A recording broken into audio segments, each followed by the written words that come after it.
নমস্কার বন্ধুরা, সবাইকে শুভ সকালের অনেক অনেক শুভেচ্ছা জানিয়ে রোশনাইয়ের আজকের পর্বের রিভিউ আমি শুরু করছি। শুরুতেই তো দেখা যাচ্ছে যে আদিত্য কাপুর সমস্ত উইনারদের নাম ঘোষণা করছে যারা পরের পর্বে যাবে। 4 জনের নাম ঘোষণা করার কথা, আর 4 জনের নাম ঘোষণা করেও দেয়, কিন্তু তার মধ্যে রোশনাইয়ের নাম নেই।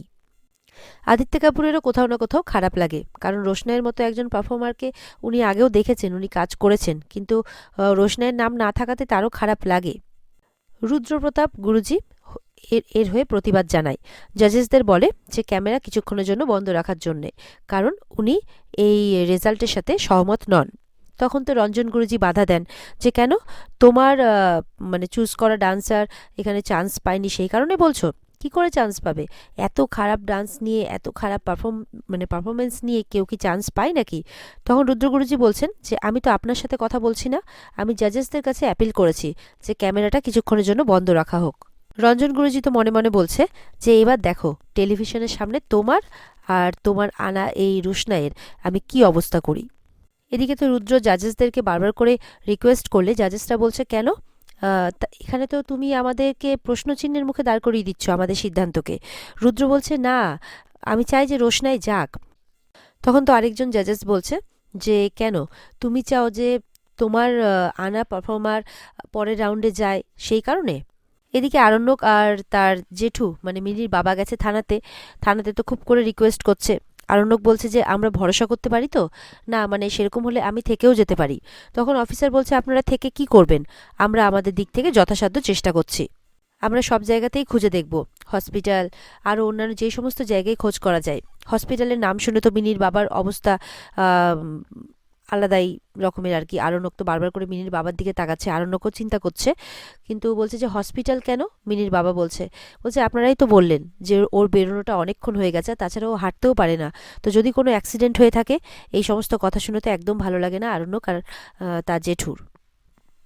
কিন্তু কিছু করার নেই, তারা যখন খুঁজতে এসছে তখন তাদেরকে কোনো রকমের ভয় না করে সব জায়গাতেই মিনিকে খুঁজতে হবে, আর পুলিশকেও এই ব্যাপারে সাহায্য করতে হবে। পুলিশ বলছে দেখুন আমি ধরে নিচ্ছি যে আপনাদের মেয়ে সুস্থ হয়ে বাড়ি ফিরে আসবে, কিন্তু তবুও তো আমাদেরকে খোঁজ করতে হবে। পুলিশের কথাগুলো আর শুনতে পাচ্ছে না মিনির বাবা, উনি উঠে দাঁড়ান আর কাঁদতে থাকেন। আরণ্যক বলছে কিচ্ছু হবে না জেঠু, একটু নিজেকে সামলাও, এই বলে তার জেঠুকে সামলাতে থাকে। এদিকে তো রুদ্র বারবার করে বলছে যে আমার কথাটা শোনার চেষ্টা করো। মাইকেল, কুইন, রোহিত মানে যারা জাজেস রয়েছে সবাইকে বলছে, কিন্তু মাইকেল বলছে যে আচ্ছা ঠিক আছে রুদ্র তুমি বলো। তখন রঞ্জন গুরুজি বলছেন যে না, কোনো কথা শোনা হবে না রুদ্রর, কারণ আমরা এতক্ষণ ধরে অনেক কথা শুনলাম, ওই এক কথা আমরা বারবার করে শুনতে পারবো না, তাও এই ফালতু মেয়েটার জন্যে, এই ফালতু মেয়ের ফালতু নাচের জন্য আমরা অন্যরকম কোনো কথা শুনতে পারবো না, এইরকম আপত্তি জানাচ্ছে রঞ্জন গুরুজি। তখন তো মাইকেলরা বলছে সরি রুদ্র, আমরা আর আমাদের সিদ্ধান্ত চেঞ্জ করতে পারবো না। তখন মানে রুদ্র গুরুজি আবারও বলছেন যে চেঞ্জ তোমাদেরকে করতেই হবে। তখন রঞ্জন গুরুজি বলছে কেন, কারণ তুমি চাও যে তোমার পারফর্মার পরের রাউন্ডে যাক সেই জন্যে? তখন রুদ্র গুরুজি বলছে কারণটা হচ্ছে, কারণ এই কারণটা ঘটেছে তাই জন্যে। রুদ্র গুরুজি তখন সরাসরি একজনকে দিয়ে সেই ড্রেসটা আনিয়ে নেয় সবাইকে দেখানোর জন্যে। রঞ্জন গুরুজি বলছে এটা তো ওই মেয়েটার ড্রেস যেটা ও পরেছিল। বলে হ্যাঁ, এই ড্রেসটাকে কেউ কেটে দিয়েছিল। এটা শুনে তো জাজেসরা একটু অবাক হয়। তখন রুদ্র গুরুজি বলছে কুইনকে আপনি তো একজন মেয়ে, আপনি তো বুঝতেই পাচ্ছেন যে একজন মেয়ের কাছে তার সম্মান কতটা দামি।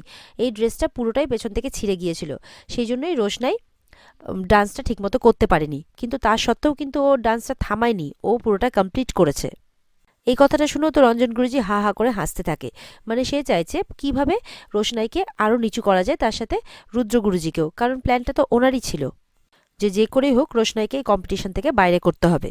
রঞ্জন গুরুজি হাসতে হাসতে বলছেন যে এরকম অজুহাত আর দিও না রুদ্র, তুমি বলতে চাইছো ওর ড্রেসের একটা ফিতে ছিঁড়ে গেছে বলে ও ওর ডান্সটা কমপ্লিট করতে পারেনি, এরকম অজুহাত আর না দিলেই পারতে। তখন তো রোশনাই আর কোনো কথা না শুনে ওখান থেকে সরাসরি চলে যাচ্ছে। তখন রুদ্র বলছে দাঁড়াও রোশনাই, তুমি কোথাও যাবে না। রঞ্জন গুরুজি বলছেন যে যেতে দাও যেতে দাও, ও ভালো করেই জানে যে ও ডান্স করতে পারে না ভালো মতো, সেই কারণেও চলে যাচ্ছে। রুদ্র গুরুজি তো বলছেন যে রোশনাই মঞ্চ থেকে পালিয়ে যাওয়ার মেয়ে নয়।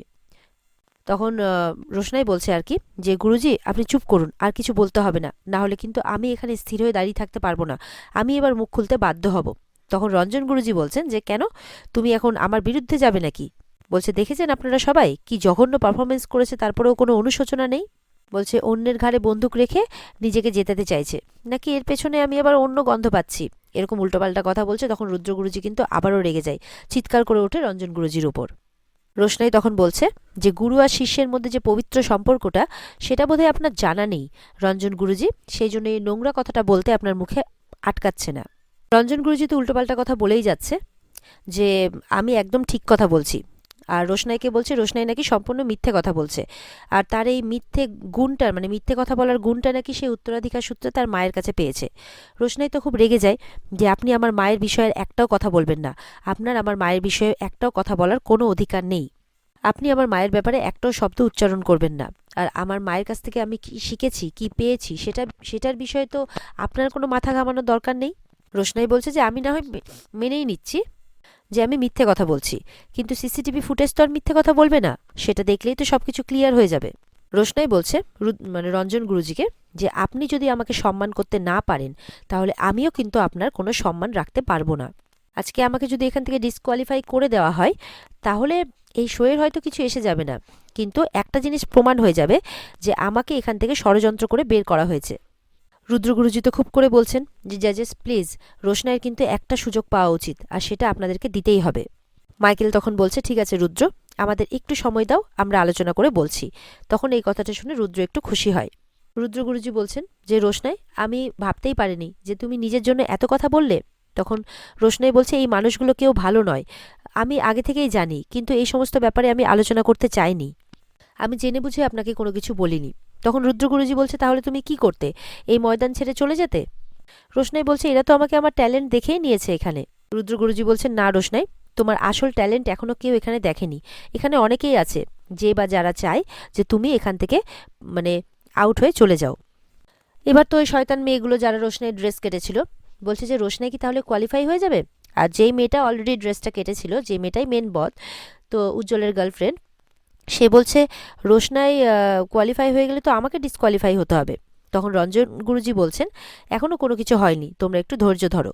জাজেসরা তো আলোচনা করে নিয়ে আবারও এক কথাই বলে যে রোশনাইয়ের সাথে যখন এরকম একটা প্রবলেম হয়েছিল, ওর সঙ্গে সঙ্গে আমাদেরকে জানানো উচিত ছিল পারফরমেন্সের শেষে, কিন্তু ও আমাদেরকে জানায়নি, তাই আমরা এই বিষয়টাতে কিছু করতে পারবো না, রোশনাইকে আমরা কোয়ালিফাইড করতে পারবো না।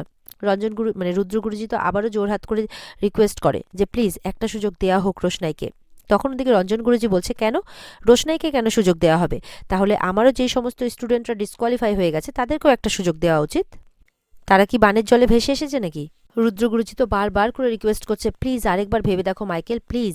মাইকেল বলছে না রুদ্র, রোশনাই এই অবধিই যেতে পারত। তখন আদিত্য কাপুর বলছে না, এটা হতে পারে না, রোশনাইয়ের জার্নি এখানেই শেষ হতে পারে না। আর এই কথাটা শুনেতে সবাই অবাক হয়ে যায়। আদিত্য কাপুর বলছে যে রোশনাইয়ের পারফরমেন্স আমি নিজে দেখেছি পেছনে বসে, ও একজন ভালো ডান্সার। হ্যাঁ, মাঝখানে কিছু একটা হয়তো গন্ডগোল হয়ে গিয়েছিল। রঞ্জন প্রসাদজি বলছেন যে আরে ওটাও নিজে করেছিল পরের রাউন্ডে যাওয়ার জন্যে সিম্প্যাথি গেন করে। আদিত্য কাপুর বলছে আপনি কি আমাকে আমার কথাটা শেষ করতে দেবেন গুরুজি, রঞ্জনজিকে বলছে। তখন তো রঞ্জনজি চুপ করে যায়।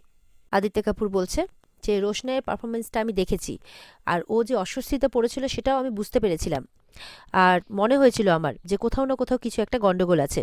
আর এখন তো আমরা সবাই দেখেই নিলাম যে ওর কস্টিউমের গন্ডগোলটা, তো এর থেকে পরিষ্কার বোঝা যাচ্ছে যে কেউ বা কারা চাইছে না যে ও পরের রাউন্ডে যাক। এটা শুনে তো রঞ্জন গুরুজি আর তার পেছনে থাকা দুই মেয়ে একদম ভয় পেয়ে যায় যারা এই কাণ্ডটা ঘটিয়েছে। এদিকে রোহিত বলে যেই জাজ আছে আর কি, তিনি বলছেন যে রোশনের হয়তো পারফরমেন্স খারাপ হয়েছে বলে ও নিজেই নিজের ড্রেসটা ছিঁড়ে ফেলেছে। তখন আদিত্য কাপুর বলছে রোহিত ভাই, অনেক বছর হলো আমার ইন্ডাস্ট্রিতে, আমি জানি যে এখানে কি হতে পারে আর কি হতে পারে না, তাই আমি বলছি, আদিত্য কাপুর বলছে যে রোশনাইয়ের একটা সুযোগ পাওয়া উচিত। হ্যাঁ, তারপর যদি ও সেখানে ভালো পারফরমেন্স না করতে পারে তাহলে সিদ্ধান্ত আপনাদের হবে। রোহিত জাজ বলছে আমরা তো কিছুতেই আমাদের সিদ্ধান্ত বদলাবো না। মাইকেল বলছে তুমি এত বড় সুপারস্টারের সাথে ঝামেলায় জড়াবে, তোমার মুভি রিলিজ কিন্তু প্রবলেম হয়ে যাবে। কুইন জাজ বলছে যে আমরা ঠিক করেছি যে সিসিটিভি ফুটেজটা দেখার পরে আমরা পরে সিদ্ধান্তটা নেব। রোহিত জাজ বলছে আমরা সমস্ত ব্যাপারটা প্রডিউসারের উপর ছেড়ে দিলাম, তারাই সমস্ত প্রমাণ দেখে যা সিদ্ধান্ত নেওয়ার নেবে। আর আদিত্য কাপুরকে বলা হয় কি ঠিক আছে তো? আদিত্য বলে ঠিক আছে, আমি একমত, আপনারা আপনাদের সমস্ত কিছু চেক করে তারপরে যা সিদ্ধান্ত নেওয়ার নেবেন। আদিত্য কাপুর বলছে আমি চাই সত্যটা সবার সামনে আসুক। কি রুদ্রপ্রতাপ, আমি ঠিক বলছি তো? বলে আমি আপনার সাথে একদম একমত। আমিও চাই যে সত্যটা সামনে আসুক। রঞ্জনজি বলছেন, আমি এই বিষয়ে একমত নয়। মাইকেল বলছে যে এটা আমাদের শোয়ের রেপুটেশনের ব্যাপার। আর রোশনাইকে বলছে, রোশনাই, এখনও মন খারাপ করার কোনো কিছু নেই, এখনও কোনো রেজাল্ট আসেনি, তুমি নিশ্চিন্তে থাকো। অল দ্য বেস্ট, রোশনাইকে বলে মাইকেল। রোশনাই খুশি হয়। আর রুদ্রগুরুজি বলছেন যে, রোশনাই, আমার পুরো বিশ্বাস আছে যে তুমি কালকে একটা সুযোগ পাবে, তুমি তোমার ভেতরের আগুনটাকে নিভতে দিও না। এদিকে রঞ্জন গুরুজি তার স্টুডেন্টসদের নিয়ে প্ল্যান করছে যে কিচ্ছু হবে না, যতই আদিত্য কাপুর ওর সাপোর্ট নিক না কেন, কালকে দেখো না ওর আমি কি ব্যবস্থা করি। আর এখানেই আজকের পর্ব শেষ হয়ে যায়। তো বন্ধুরা, এই ছিল আজকের পর্বের রিভিউ। যদি ভালো লেগে থাকে অবশ্যই কিন্তু আমাদের লাইক কমেন্ট করে অবশ্যই জানাবে। আর চ্যানেলকে তোমরা সাবস্ক্রাইব করতে ভুলবে না, যাতে তোমাদের কাছে আমরা নতুন নতুন আপডেটগুলো সময় মতো নিয়ে আসতে পারি। আর আজকের পর্বের ফুল এপিসোড দেখার জন্যে তোমরা অবশ্যই স্টার জলসার পর্দায় যথাসময়ে নজর রাখবে। তাহলে দেখা হচ্ছে আগামীকালকে। ততক্ষণ সবাই ভালো থাকবে। টাটা।